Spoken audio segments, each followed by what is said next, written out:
Got some breaking news involving a Hail Mary attempt by one of Donald Trump's co-defendants in the Fulton County election interference case. His former chief of staff, Mark Meadows, had tried to get his case moved to federal court. He argued that he was acting in his capacity as an officer of the federal government when the conduct that got him indicted took place. Now a federal appeals court has rejected that argument, supporting a lower court decision that ruled against Meadows as well. The judges say that only current federal officers are eligible to get their cases moved, and they add, quote, the events giving rise to this criminal action were not related to Meadows' official duties. The ruling comes just 3 days after a hearing took place on the matter. Joining our conversation now is a former top official at the Department of Justice, Andrew Weissmann. David's also back with us. Andrew, I mean, look, at some point we just have to give an award to Mark Meadows for really trying. I mean, he has tried literally everything in the book. But there are two salient legal points here. One is he's not a current federal officer, and two is that the things he was charged for, he would like to claim it was part of, I think the language he used was trying to land the plane in the transition from Donald Trump to Joe Biden.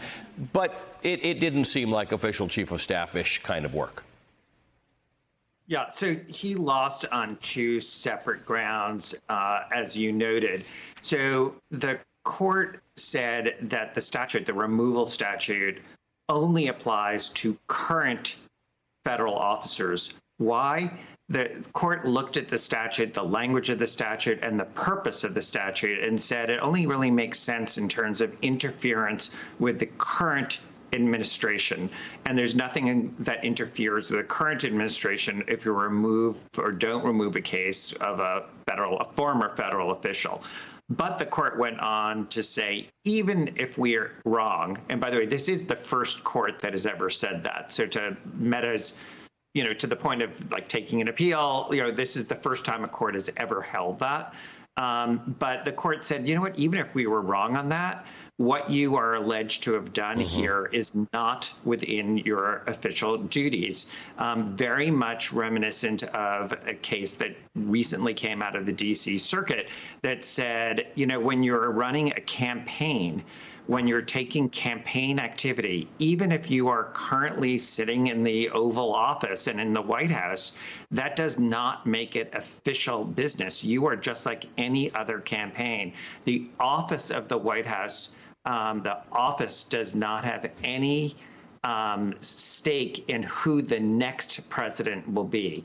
That is just a campaign activity, not an official duty of somebody who is either the chief of staff or the president. So this is a very good decision for Georgia. It is a very bad decision for Meadows, but it also is very much going to be something that I think that the Supreme Court and the D.C. Circuit look to in deciding Donald Trump's ongoing effort to say that he should be immune because he was acting as the executive in connection with the charged conduct in D.C., because you now have two separate circuit courts saying that's not what's at issue here.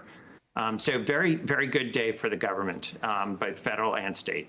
Can I ask you about this other matter? And this is that a complaint, I think you broke this news, in fact, because while you were doing your podcast, a lawyer for Ruby Freeman and Shaye Moss taking new action against Rudy Giuliani? Yes. So a new case was filed today by Ruby Freeman and Shaye Moss. Remember, they won a $148 million judgment from a jury on Friday.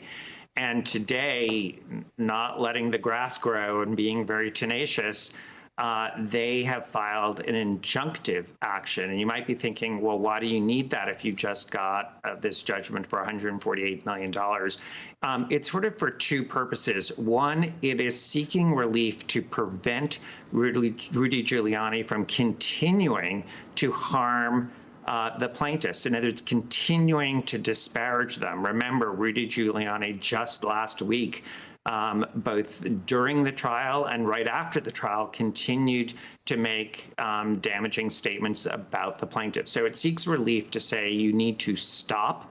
And it also seeks to make sure that they can take that injunctive relief and get third parties to adhere to it. So they can go to news organizations, to X, to all sorts of people who might want to disseminate those false statements and defamatory statements to say there's an injunction against this. So it is definitely sort of an aggressive move to protect these plaintiffs from ongoing harm. You worked, David, with Mark Meadows. Yeah. And unlike Rudy Giuliani, who gives off a sense that something's not right at all times, Mark Meadows is the opposite. He was affable in his testimony. He's always like, I wasn't doing it. I wasn't interfering. I went down to Atlanta of my own accord. I was just trying. They were all nuts, and I was just trying to get this whole thing to run properly. It's not worked for him once, ironically. Being the nice guy who Mark Meadows is hasn't worked for him once, and the prosecutors in Georgia have said they're not cutting a deal with Rudy Giuliani or Mark Meadows. They're going after Trump, Giuliani, Meadows. Anybody else wants to cut a deal? We're ready to talk, not you three. Yeah. Look, at this point, Rudy Giuliani should welcome handcuffs because he wakes up every day and punches himself in the face. Yeah. I mean, it's almost sad to see what's happening to him. Mark Meadows there, the opposite, very cerebral, very tactical, widely believed that he has decided to work with Jack Smith. And I suspect that through his attorneys, he is going to try to work with the Georgia prosecutors. Even though the Georgia prosecutors have said no, no, no, it might be this ruling by the 11th Circuit that leads Mark Meadows to say, okay, is there a deal on the table? Because we know he's been willing to do it with Jack Smith. We believe he's been willing to do it with Jack Smith. The one thing about Mark Meadows that I truly have believed since the very moment is he will sell out Donald Trump before he will go to jail. I really believe that. And that's true of a lot of people, right? But it's not true of Rudy Giuliani, and it's not true of some other Trump loyalists. Mark Meadows, I think, is just the makeup of Mark Meadows is somebody who will desperately try to stay out of jail if he can. This 11th Circuit ruling, to Andrew's point, carries on with a theme that you don't get to claim you're an officer, you don't get to claim immunity, you don't get to remove this because you're a White House official. This is campaign activity, and you're going to be held under the law based on that type of action. Mark Meadows is in trouble. I suspect he'll try to deal in Georgia if they'll take it.